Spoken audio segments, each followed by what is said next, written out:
Hello everyone, here's another extract from the conversation Adam Fitzgerald and I recorded with Fran Shure.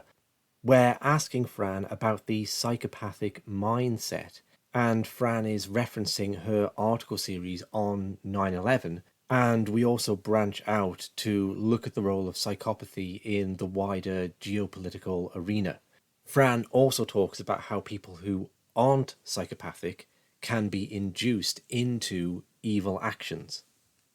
It's a good while since we conducted this interview now, and listening back to it, I hear myself really struggling to make that paradigm shift into the psychopathic perspective. And that's something I've continued to struggle with since, making slow kind of progress. So maybe one to podcast more on in the future. Anyway, here's the interview with Fran. Just recently, actually, sort of fortuitously, I read the book Wild Swans, Three Daughters of China. It's by a lady whose grandmother lived in Imperial China and was one of the last women to have her feet bound, and she was sold off to a warlord in this very cruel environment. And then the communists came and took over, and her mother was in the Communist Party, fought for the revolution.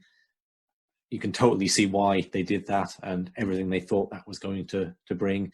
And then they lived through the Great Leap Forward, Mao's Great Famine, and the Cultural Revolution, and the disillusionment of that, and her recognition that she was basically in a giant cult and had to get out of this mindset then. But what it brings forth is, in her subsequent studies of Mao Zedong, it fascinated me that there's someone who would openly have beliefs like, it doesn't matter if the Americans nuke China because we can breed more people, right? So even if 200 million people died, we can produce more people. So that's not a commodity. People aren't a commodity we're short of. That was openly his attitude on that. Whose attitude? Mao Zedong, the Communist leader of China. And reading about the Cultural Revolution, how Mao lost power in China after his Great Leap Forward, and then came up with a way to manipulate society and turn everyone against everyone else to get it back. And it struck me, with regard to your writing, that you have one article, I can't remember the name of the experiment, but it was a school teacher who told the blue-eyed children that the brown-eyed children were less intelligent and they had to sit in a different place and to get different work. And very quickly it set in that they started to perceive themselves that way, and animosity came about between them. Yeah. And I thought of that, if you're a sane person and you read that, you have certain thoughts about it, okay? You think, wow, that's really like horrifying, and it's going to make me really conscious of how I treat people so I don't have unconscious prejudices, because I can now see how that could affect our interactions with regard like race, nationality, gender, all the rest.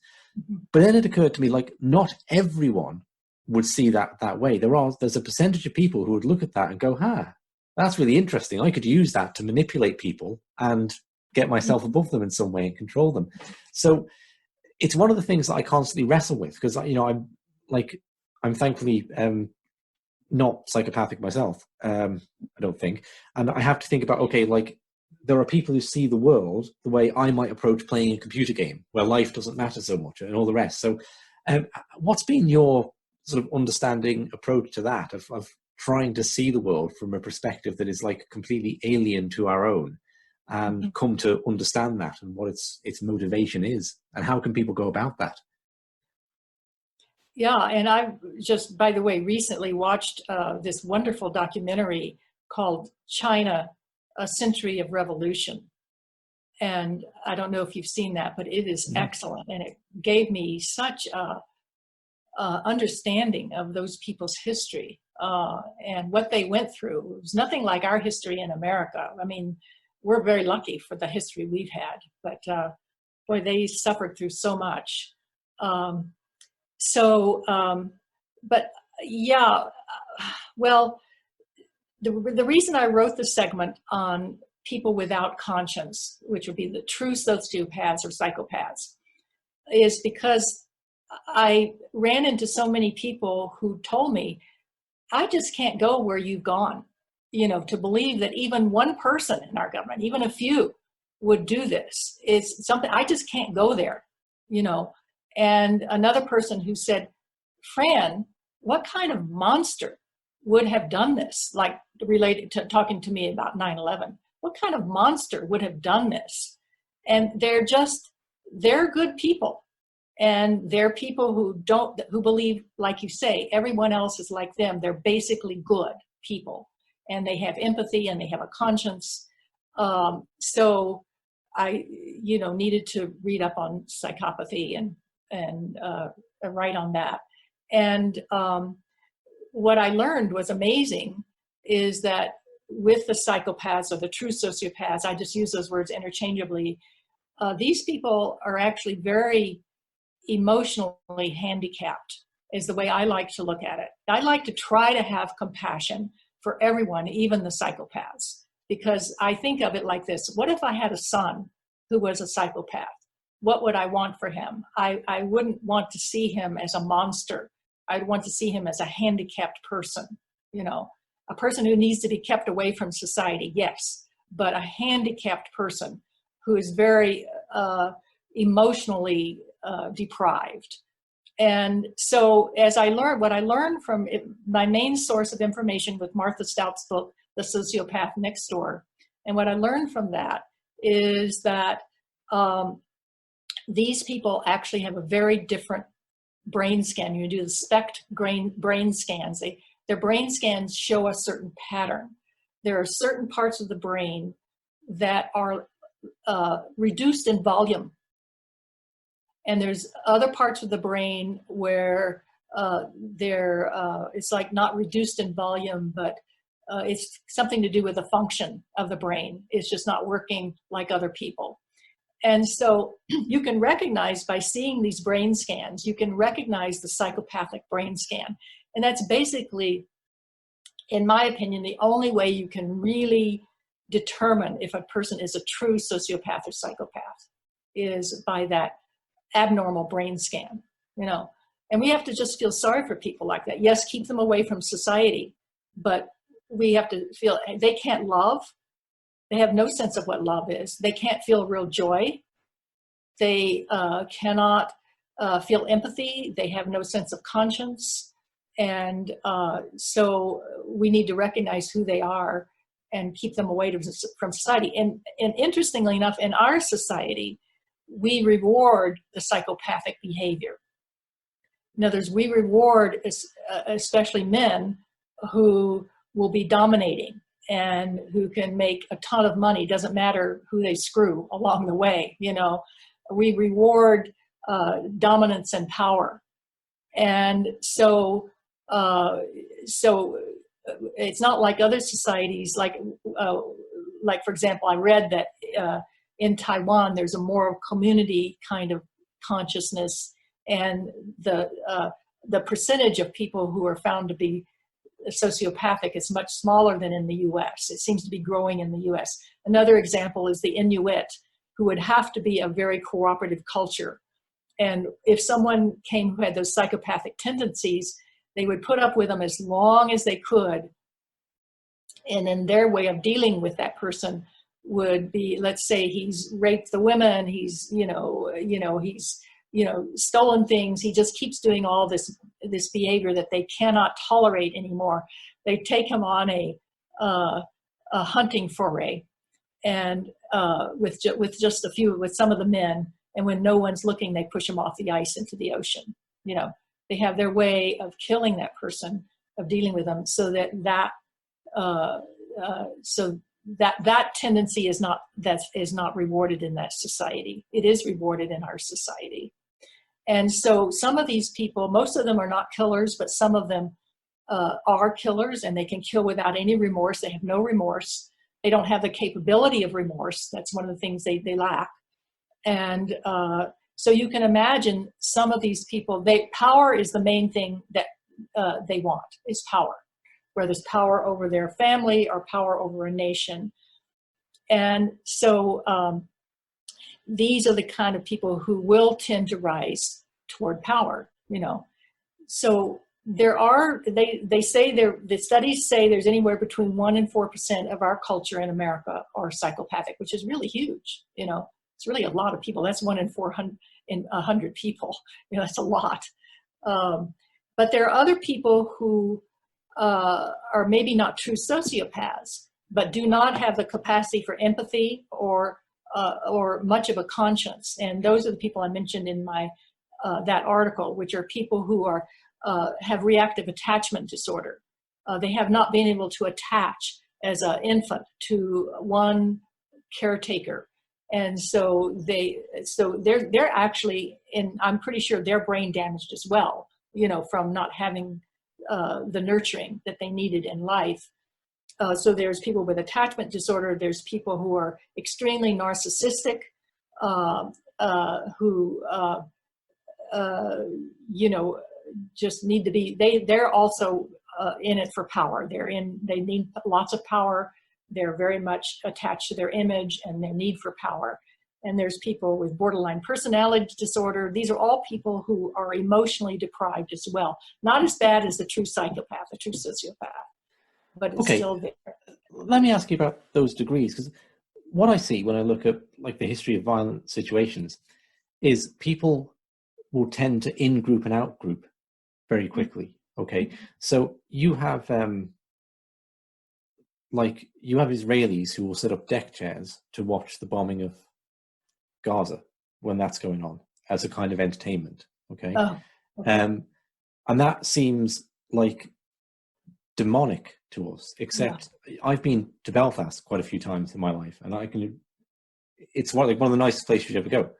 But back in the 70s, when a bomb would go off in one community, the other community, sections of the other community would cheer and come out in celebration that some civilians had just been killed over there, and vice versa. And these are people who live streets away, but they are other, okay? And people that might have a moral code about killing in their own community, you get to some sort of arbitrary line, and that line could be skin color, it could be ethnicity, it could be geography, and you go over that line, it's fine. And we see this with our culture's just done it big time with the Iraq War, okay, where the gravity of like the hundreds of thousands of dead doesn't hit us the way, like I have friends who will say, well, yeah, but on balance, Tony Blair wasn't a bad prime minister.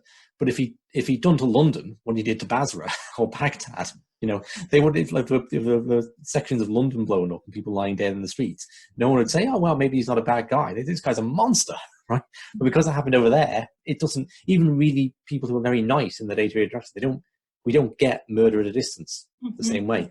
And this has that's a thing in and of itself. It also has relevance, I think, to understanding specifically 9/11. When I look at like US imperial history and all the coups the CIA carried out, a lot of the people involved in that seem to have been like Star Spangled Banner guys, like they would have thought of themselves as real American patriots, okay? And they were defending the world from the spread of communism. And I think that could extend to like believing that doing good for American corporations abroad was also being a patriot, because you're extending the American way, and United Fruit really should have their plantations in Guatemala and so on. And that's all mixed up. But I do think, looking at what I can determine of the psychological profile of them just from reading about such people, they might have had restrictions about doing such a thing inside the United States. That seems like you need like another level. And maybe not like the assassination of president. There's that E. Howard Hunt's deathbed confession about killing Kennedy. He's meant to have said when he was asked why he did it, because I'm a patriot. So yeah, you can see how someone could have shot Kennedy. What did he say? He's meant to have said it was because I'm a patriot. Okay? Okay. So you're getting rid of this useless, commie-loving president, because that's the patriotic thing to do. But the mass slaughter of civilians takes it to another level. So it would be easy for me to understand, say, Zionists motivationally doing it, okay? Because Zionists were prepared to blow up the King David Hotel back in the 1950s to keep the British in the Middle East. And there's an in and out group, okay? And the British are in the out group, so that's okay. And maybe they could strategize, well, okay, we need America, the US empire, to be involved in the Middle East and anti-Arab, anti-Palestinian for the coming century. So New Yorkers, they're the out group. But what I think is hard for people and for me to understand is the kind of the motivation then within the US deep state. Because I don't think Zionists logistically could have done it. It obviously requires people inside the US. The kind of motivation going on behind such an attack. Now, I'm well aware that I'm asking you to speculate or just give whatever thoughts you've had on that, but in kind of the mindset of people when they are prepared to like disregard even that sense of in-group and be motivated by I don't know what really to go ahead of an event like a 9/11 or any false flag against the population. Yeah, I think that's what's so that we can't get our heads around that. Yes, we can understand going to war and killing people in another land, people we don't consider quite as human as we are. But to kill our own population, especially so many people, even though we've seen it throughout our history, there's a history of this. 9/11 is a big jump, and it's really something that's so difficult to get our heads around.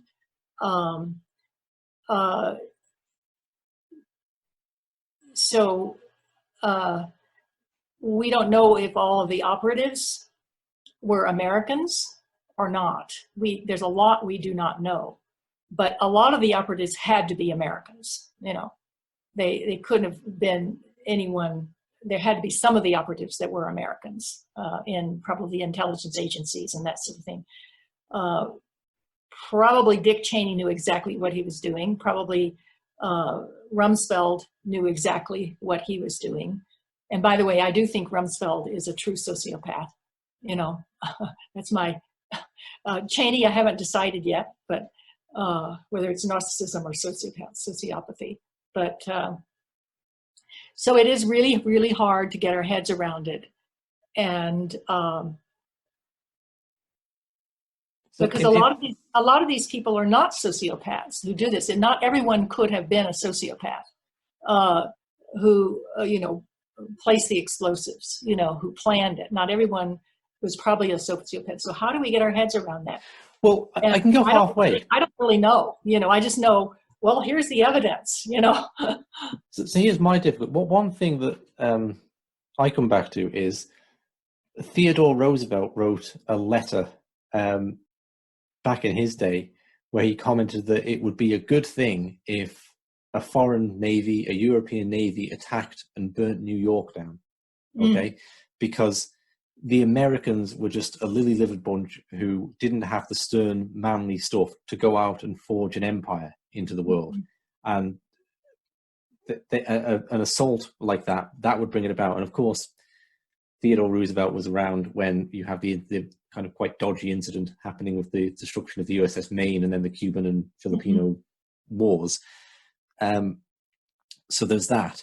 But there you have it for me. That is very understandable, okay, to me, that Roosevelt did not think in terms of individual life being important. He thought about the destiny of nations and the great man, the strong man of history, and he was going to be the strong man, the great president. So deaths in New York, it's a price worth paying, in the same way you could say Mao Zedong and deaths of the Chinese people. Well, who cares? We're forging a great nation here. What are you talking? People die anyway, who cares? And I can see that, but I can also see very clearly, because he was very, very explicit about it in the way people could be in the late 19th century. Roosevelt was very explicit about his driving forces and his motivation. He was unapologetic American imperialist, and the Americans needed an empire like the British. And that's, I think, what I struggle with the Dick Cheneys and the Donald Rumsfelds of, like, in a way, I don't struggle with the Zionists. Okay, yeah, I know what Benjamin Netanyahu thinks and what, and Ariel Sharon. But I think that's something that maybe it's me, but maybe the wider movement hasn't quite grasped what is the motivation here going on. I was very drawn to Mike Rupert's work for a long time, and that kind of filled that gap with the whole peak oil thing, is because, oh yeah, if we're running out of oil, then yeah, they have to have their imperial wars. But we're all sat here 20 years later and the oil's still okay. So that maybe doesn't quite work. So that's what I think I'm searching for in that. It's like the ideology, and does it tie into some, it's kind of one world government conspiracy or something. But I think that it's hard maybe to fully get one's head around 9/11 without having that sense of, so what really did cause these people to take that extraordinary risk and that murderous action? Yeah, What was the analogy? in all of these cases that you mentioned, what causes people to have that kind of behavior? And the only, Richard, I cannot tell you, but the thing that comes to mind at this point in time is that these are obviously people who, assuming they're not true sociopaths, and who have such a sense of separation and superiority to other people. In other words, the mystical experiences that some of us have that see that we truly experience the oneness of all of creation, that we're all part of the divine and we're all one together.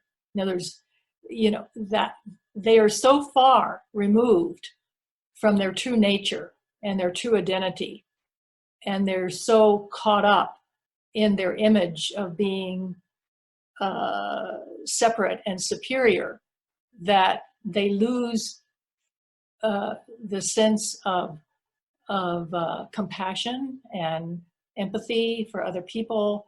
I mean, this is just the only thing that comes to my mind. It almost comes down to a spiritual sickness,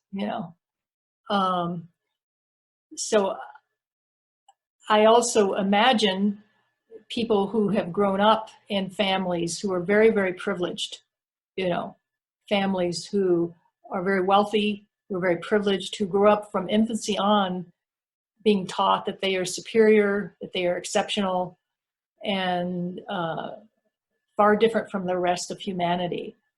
And so that belief must stick with them, So these are just the things that come to my mind. I'm welcome if you have anything to share. I mean, it is something that's hard to get one's head around, and yet, when we think about it,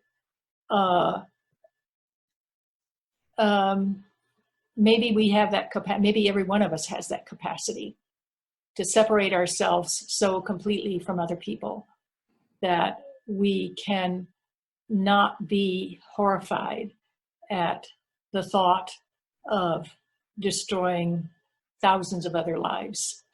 I just don't know. I suspect we all have that capacity somewhere. It's interesting when you can feel yourself slip into it. Okay, I find Mike Rupert's idea of peak oil, I don't think is accurate entirely. I was a big believer in it for a while, and I won't go on to why I don't think it's like that. In the peak oil paradigm of 9/11. So yes. Mike Rupert set 9/11 in the context of peak oil, okay? Mm-hmm. And that, I think it has a functional value for me in that if I adopted that, I could then see, okay, the world's going to run out of oil. It's going to be chaos. Billions of people are going to die. We need to control the last drops of it on Earth. So we need to get the military into the Middle East. No question about it. It just absolutely has to happen. 3,000 people in New York, inconsequential in comparison, absolutely inconsequential. And that's interesting when you can find something like that that can move you to a little bit. And I'm not saying I would actually think that, but how I can see how it's in me to go that way, and it's when something is born out of necessity, it feels like this is the thing that absolutely has to happen. And the thing that absolutely has to happen, it could be Zionism. It could be we absolutely need to have an Israeli state and a Jewish state in the Middle East. And, if people have to die for that, then okay. Or it could be controlling the oil, or it could be some sort of global empire or an American empire. Whatever the thing is that I absolutely need this thing in the external world to be that way, then I'm prepared to kill for it and kill potentially in large numbers. And the same thing happened in Nazi Germany, in which, from my reading anyway, there was a central policy document to exterminate all of the Jewish people in Europe. And there were speeches given. I'm trying to remember who it was at the time. I don't know if it was Martin Bormann or might have been someone else who said, now this is not to be talked about. He was talking to a group of officers, military officers. This is only be talked about among ourselves. That is not to be talked about in the public. But as far as the Jewish question goes, the final solution, all of you know what it's like to see 100, 1,000 corpses all lying together. And all of you remain decent people nonetheless, because this is what our country needs. We need to get rid of these people. And this is what our country needs. So in other words, you're being patriotic. You're doing the right thing by killing these thousands and thousands of Jewish people and other people, of course. This is for the good of our country. So you're being patriotic to do this. We all know how horrible this is, but they were giving a pep talk, basically, to go ahead and understand that they were doing the right thing. So it's the same thing there. I think we've seen this throughout history and throughout cultures, where people can kill thousands of people and have a justification for it. And I also think back. There's some way you dehumanize those people, though. Otherwise, you cannot do it. If someone you love is in that group, your own son, your own daughter, you would not be able to follow through. But the same thing is true, which I was horrified by this. But there was a documentary I saw, I think it was on the Discovery Channel many years ago, and I still have a VHS of it, of the people studying the chimpanzees. And they would see this one troop of chimpanzees, the people who were studying them would watch, and it would be the males, they would get together and they'd start grooming each other, and they knew that was a sign that this warlike party was going to go out. The males would groom each other. In other words, they're bonding together, and then on some signal, they would all get up, leave the troop, and go out to find another troop somewhere in the forest. And if that troop had less numbers than they did, they would attack and kill every one of them. No reason whatsoever. No, they weren't killing for food. They were killing. It was a war party. So that horrified me to see that. And yet I believe, even though we're so like the chimpanzees, I still believe that if we are given the nurturing we need from conception on, really, in conception on through birth, and we're giving the nurturing we need and the appropriate education, but especially the nurturing by a nurturing mother, that we will not be as capable, we will not be as capable or even capable of doing that. And yet it's in our genes, apparently, from this study of the chimpanzees. So all I'm saying is this is what we observe with chimpanzees. This is what we observe across cultures. And all I can say is that in some way, though, they have made those ones that they kill, they've made those others less than human, They dehumanize them in some way in order to be able to do that. So it just seems to be an observation that we have of these two hominids. Are you following this? Do you have anything? Absolutely. Do you have anything to say about it? I mean, that's just what I've observed and read. Yeah, Adam, I'm pretty good at that. Adam, do you? I've got one more question up my sleeve, I think, Adam, and I'm just aware of keeping Fran all afternoon as well. Yeah, no. But any more from you, Adam? What else would you? You undeservedly took the winds out of my sails, because this was something I wanted to talk to Fran for a very long time.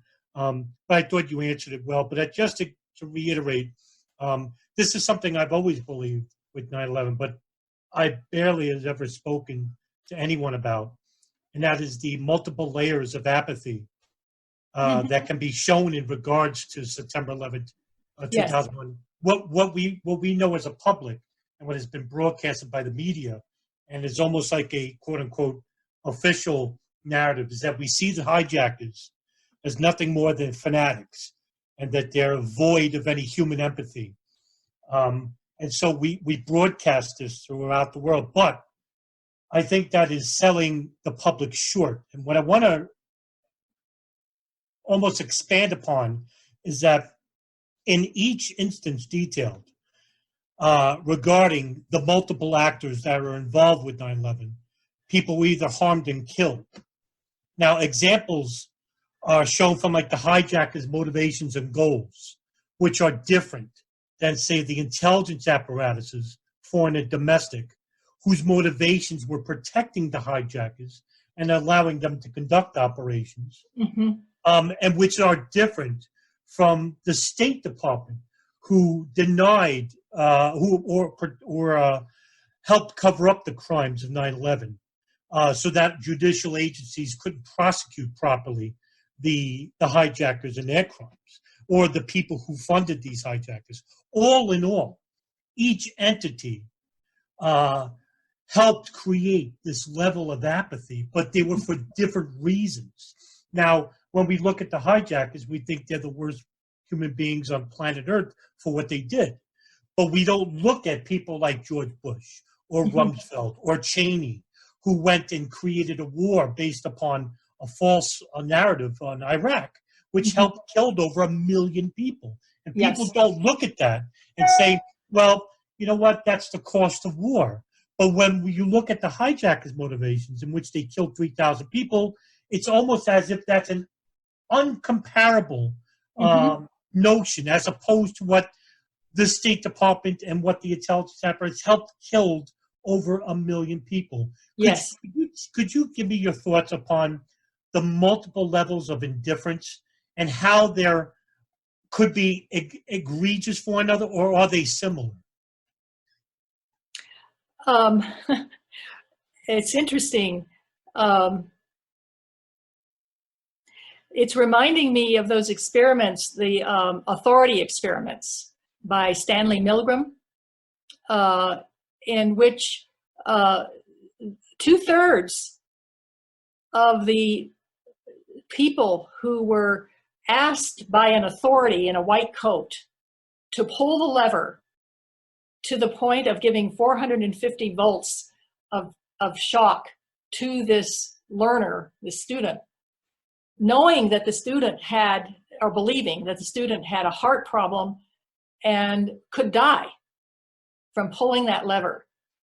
2/3 pull the lever because of the authority telling them to do it.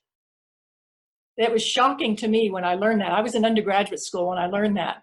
And I realized, and I read that experiment, I realized that I had been brought up in a fairly, not totally, but fairly authoritarian family. And I probably would have pulled that lever too. I may have. It horrified me to even think about that, you know. And then I realized, don't ever trust authority again. Always use your own judgment, you know. But there's that level of the person who pulls the lever because an authority said to do so. And that's pretty egregious, you know. But then there is also the people, they had another variation on the experiment in which they had a person doing a subsidiary task. In other words, the person would just be doing word pairs. They didn't have to pull a lever, but it had something to do, the word pairs that they were doing, it was like a desk job, you know, something to do with the other person pulling the lever. And they found that, so I don't exactly remember how that experiment goes, but they found that the person doing the subsidiary task, it was not 2/3 who would go along with pulling the lever. It was 90%. So they didn't feel responsible because they were not pulling the lever. So the people in their offices doing what they're told to do, you know, giving the press releases they're told to give the press, doing whatever subsidiary action that they were doing, it's like they're not taking responsibility, and it seems to be borne out by those experiences, by those experiments. So there is a level of difference in responsibility, but not totally, you know. So all I can say, Adam, is it reminds me of those experiences, you know, The people who are apathetic, who don't do anything about it, who are just as responsible for staying silent, really, in that way. And yet there's also other things going on. We have to think that we're very complicated creatures. There's other things going on, like, for example, a learned helplessness. I wrote about that in one of my essays. I've run into quite a few people who have said to me, well, that's too big for me, 9/11. That's just too big for me.